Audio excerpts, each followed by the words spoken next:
Market outlook पर चर्चा करने के लिए मोतीलाल ओसवाल एएमसी के एमडी और सीईओ प्रतीक अग्रवाल मौजूद हैं। प्रतीक जी बिजनेस में करीब 3 दशक का अनुभव रखते हैं और सेल साइड में भी उनका लंबा तजुर्बा रहा है और बाय साइड में भी अब काफ़ी अच्छी पकड़ रही है उनकी। प्रतीक जी गुड मॉर्निंग।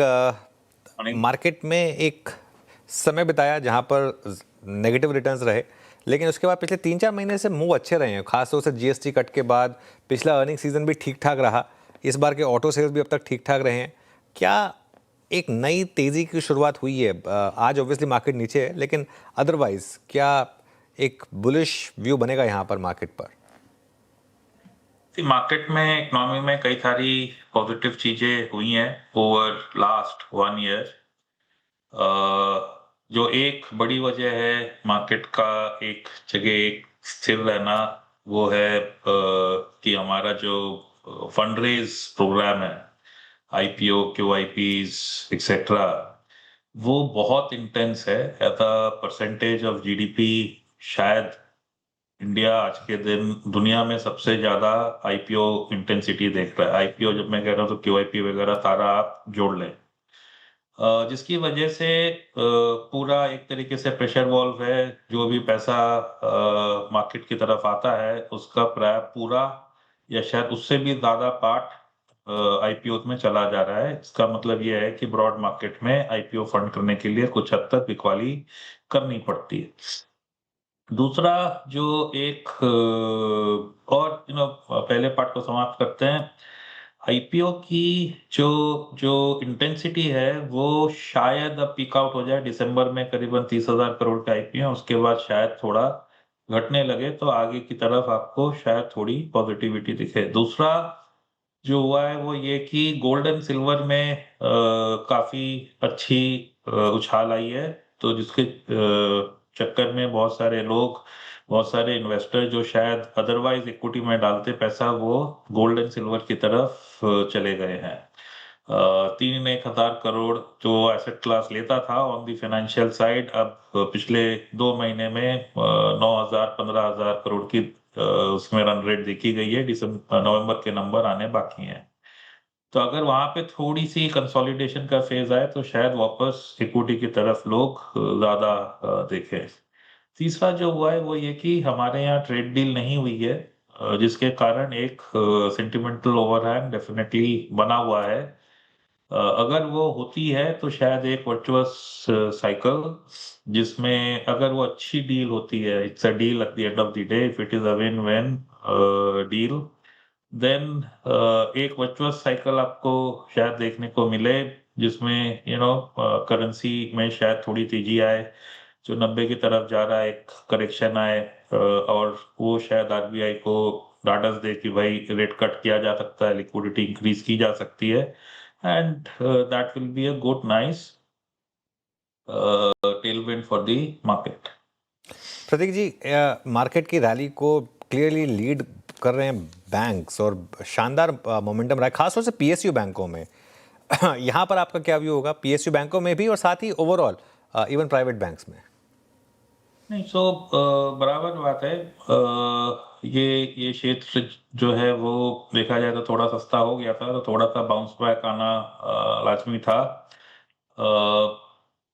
पर अगर मान लीजिए 25 से 50 बिप की रेट कट आती है आरबीआई की, तो जो एक बहुत बड़ी अटकलें लगाई जा रही हैं कि बैंक की जो निम्स हैं वो अब बॉटम आउट हो गई हैं, उनमें शायद एक रीसेट होगा। पीएसयू बैंक्स, हमारा भी मानना है, could do better than private, क्योंकि आज के दिन दोनों की जो बड़े बड़े बैंक हैं उनकी ग्रोथ सिमिलर हो गई है और वैल्यूएशन पीएसयू बैंक्स की काफी कम है वर्सेस प्राइवेट सेक्टर। तो maybe PSU win over large private today is one sense, and plus government ने भी कुछ अच्छी चीजें बोली हैं एफपीआई पार्टिसिपेशन बढ़ाने के लिए इस क्षेत्र में, तो उसका बेनिफिट हो सकता है।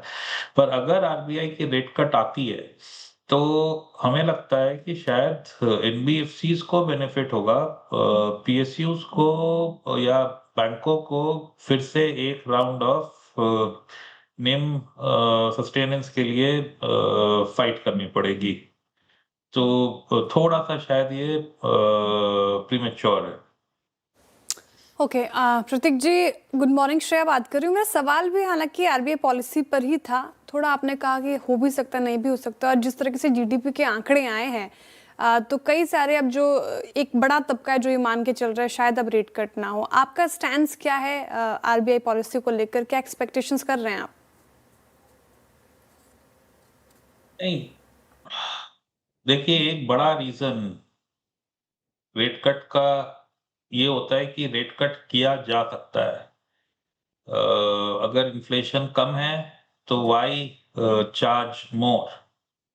इन्फ्लेशन कम है, इसका मतलब ये है कि इकोनॉमी में अभी भी जगह है ग्रोथ लाने की। इंडिया बाकी कंट्री से भिन्न है। हमारे यहाँ हम 6, 7, 8% की ग्रोथ निकालते हैं, पर हमारे अभी भी अनएम्प्लॉयमेंट परसेंटेज बहुत हाई है। तो कुछ भी चीज जो कि बिना इकोनॉमी को ओवरहीट किए एम्प्लॉयमेंट को एड करती है is a part of policy making. जो ये सोचना कि ग्रोथ आ रही है तो रेट ना बढ़ाएं, वो वेस्ट का सोच हो सकता है, जहां पे एम्प्लॉयमेंट प्राय 100% होती है। तो मेरे को नहीं लगता कि जस्ट बिकॉज हमको एक अच्छा इकोनॉमिक डेटा आ गया है तो आरबीआई रेट नहीं काटेगा। मेरे हिसाब से आरबीआई को जो होल्ड कर रहा है वो रुपए की वीकनेस होल्ड कर रही है। एफपीआई में कोई कंसिस्टेंसी नहीं है। सो अगर आपको रुपए को थोड़ा भी एक जगह स्टेबल रखना है तो उसमें rates are important part of equation.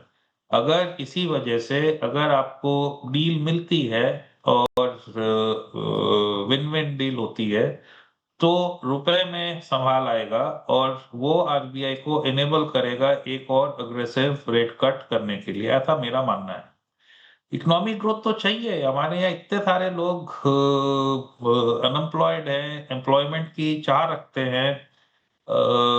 तो ग्रोथ तो चाहिए। अगर ग्रोथ ओवरहीट नहीं कर रही है इकोनॉमी को तो of course we should do everything to spur it.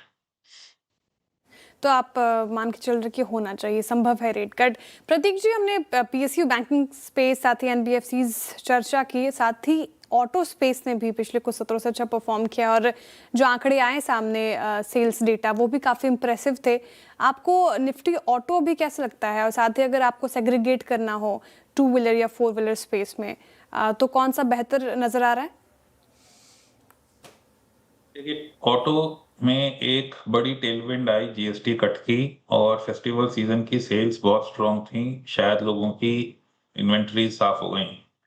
हमारा यहाँ पे मानना है कि जिन ऑटो मेजर्स की ईवी की स्ट्रैटेजी अच्छी है और समझ आती है वहां पे देखना चाहिए, क्योंकि अगर आप ओवरऑल बाजार देखोगे तो ईवी का परसेंटेज ओवरऑल सेल्स में बढ़ता जा रहा है। और इसमें एक टाइम आएगा जब ये हॉकी स्टिक की तरह बढ़ेगा, जब लोग देखेंगे कि यहाँ पे ट्रबल नहीं है, राइड एक्सपीरियंस बहुत ज्यादा अच्छा है, चार्जिंग पॉइंट्स बन गए हैं। तो जो भी चीजें आज के दिन लोगों को ईवी खरीदने से रोकती हैं एज दे गेट एड्रेस्ड, यहाँ पे स्विच एक बहुत जबरदस्त आने वाला है। तो जो गाड़ी वाले चाहे 4 व्हीलर बना रहे हो या 2 व्हीलर बना रहे हो, उनकी आपको ईवी स्ट्रैटेजी कम समझ में आ रही है या नहीं समझ में आ रही है, मेरे ख्याल से वहां से दूर रहना चाहिए। भले ही जीएसटी की वजह से 1 आध 2 महीना उनकी सेल्स काफी स्ट्रांग रही हो, और 3, 4 महीने स्ट्रांग रह सकती हैं, उसमें कोई अपवाद नहीं है। पर अल्टीमेटली क्या हम इंजन वाले गाड़ियां 10 साल चलाएंगे, 15 साल चलाएंगे? अगर नहीं तो इनकी वैल्यूएशन में 15, 20, 25 की जो पी है वो रिकवर नहीं होती है। ओके, तो आपको देखना है कि अगर ईवी फ्यूचर है तो कौन सी कंपनी का EV strategy is in place, कौन सी कंपनी माल बेच पा रही है ईवी का ग्राहकों को।